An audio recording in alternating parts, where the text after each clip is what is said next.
ഇന്ന് തന്നെ ഡൗൺലോഡ് ചെയ്യൂ. കാണൂ നിങ്ങളുടെ ഫേവറേറ്റ് ഷോസ്.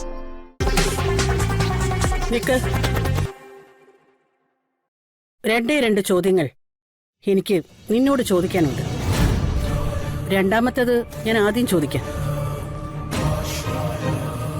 നീ പൂജ ഈ മന്ത്രങ്ങളും ഒക്കെ എവിടെന്നാ പഠിച്ചത്?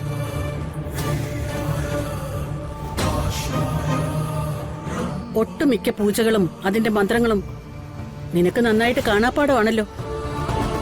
അതെങ്ങനെയാ? എന്റെ വീടിനടുത്ത് ചെറിയൊരു ക്ഷേത്രമുണ്ട്. കുഞ്ഞിലെ മുതലേ ഞാൻ ദിവസം അവിടെ പോവാറുണ്ടായിരുന്നു. അങ്ങനെ ഓരോന്നും കണ്ടു മനസ്സിലാക്കിയതാ. പിന്നെ മന്ത്രങ്ങളെല്ലാം അച്ഛനിൽ നിന്നും വായനയിൽ നിന്നുമൊക്കെ പഠിച്ചെടുത്തു. ശരി, ഇനി ഞാൻ ആദ്യത്തെ ചോദ്യം നിന്നോട് ചോദിക്കാം.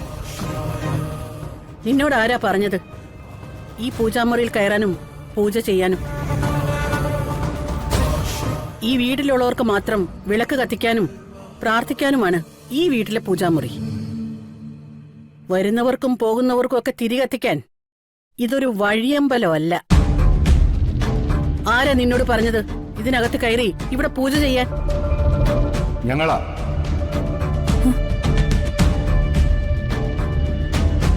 എനിക്ക് വയ്യാത്തോണ്ട് നീരാഞ്ജന പൂജ കഴിപ്പിക്കണമെന്ന് അമ്മ പറഞ്ഞപ്പോ ആ പൂജ ചിന്നുവിന് ചെയ്യാൻ അറിയാമെന്ന് പറഞ്ഞു. ഞങ്ങൾ അത് ചെയ്തോളാനും പറഞ്ഞു. നിനക്കോ അതൊന്നും അറിയില്ല. അറിയാവുന്നവര് ചെയ്യട്ടെ. വയ്യാത്ത ആള് ഹോസ്പിറ്റലിലേക്ക് പോണം. അസുഖം മാറേണ്ടതൊക്കെ മരുന്നിലൂടെയാ. അല്ലെങ്കിൽ തന്നെ ഞാൻ എന്തിനു നിങ്ങൾക്ക് വേണ്ടി പൂജയും വഴിപാടും ഒക്കെ ഇവിടെ നടത്തണം? അതിനേക്കാളും വലുതല്ലേ ചുക്ക് കാപ്പി സേവ. അതിവിടെ ഇങ്ങനെ സമയാസമയം നടക്കുന്നുണ്ടല്ലോ. അതൊക്കെ നിങ്ങളുടെ ഇഷ്ടം. ഈ പൂജാമുറിയില് ഈ വീട്ടിലുള്ളവര് മാത്രം കയറിയാൽ മതി.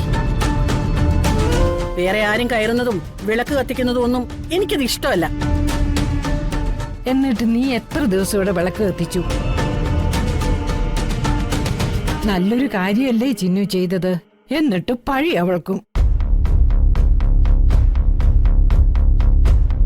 ചിന്നു, പോകാൻ നോക്ക്.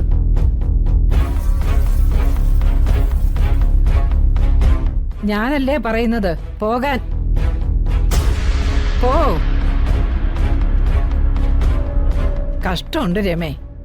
നിനക്ക് എന്തെങ്കിലും ഇഷ്ടക്കേട് തോന്നിയാ പിന്നെ അവര് ചെയ്യുന്നതെല്ലാം കുറ്റമാക്കുന്ന നിന്റെ ഈ സ്വഭാവം ഉണ്ടല്ലോ, ശരിയല്ല. അത് നീ മാറ്റണം. കൊള്ളാം. മരുമകളുടെ സ്വഭാവത്തെപ്പറ്റി കുറ്റം പറഞ്ഞിട്ട് വേലക്കാരിയുടെ സ്വഭാവ മഹിമയെപ്പറ്റി പറയുന്നു. പറഞ്ഞ പോലെ അതാണല്ലോ അമ്മയുടെ എപ്പോഴത്തെ ശീലം. ഇങ്ങനെ സപ്പോർട്ട് ചെയ്താ ഒരു വേലക്കാരി ഇവിടത്തെ ദേവതയായിട്ട് മാറിയത്. അടുത്തതിനെയും കൂടി എടുത്ത് തലയിലോട്ട് വെച്ചോ. അടുക്കളയിൽ നിന്ന് ഇപ്പോ പൂജാമുറി വരെ അവൾ എത്തി. ഇനി അടുത്തത് എന്താണാവോ? എന്തായാലും അതിവിടെ എല്ലാവരുടെയും മനസ്സിൽ മാത്രം മതി. പുറത്തോട്ടെടുത്ത് നിൽക്കണ്ട.